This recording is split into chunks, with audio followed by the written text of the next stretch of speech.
Hey, Spike here in the Frugal Fixer shop. Guess what? I kind of got the Shopsmith thing. I got the new one over there, and I'm getting rid of some stuff around here because I got projects that I ain't got time to mess with, so we're going to get them out of here. I done this thing here. It's a 10 ER. It's got speed controller, original motor, all the switches and everything. Bracket to mount the end of it to lay it back down if you want to. All there. So right now, it's this way. You got the key right here, so you take the key if you don't want anybody using it. Stick it in right there and you turn this on. You see this?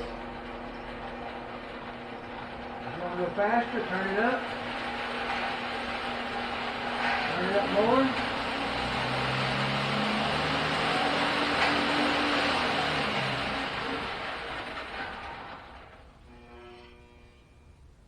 Yeah.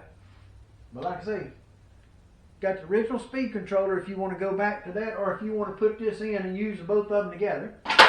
Got the original motor that works and there's nothing wrong with it. I just done something different because I wanted to.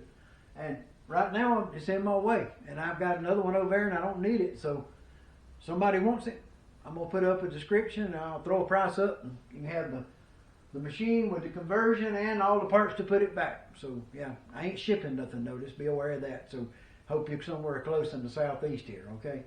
So that's what we're going to do with that. So, hey, guys, it's just one of them projects. I'm going to move out of my way and get moving down the road. So, hey, be good, stay out of trouble. And if you're interested, give me a message there.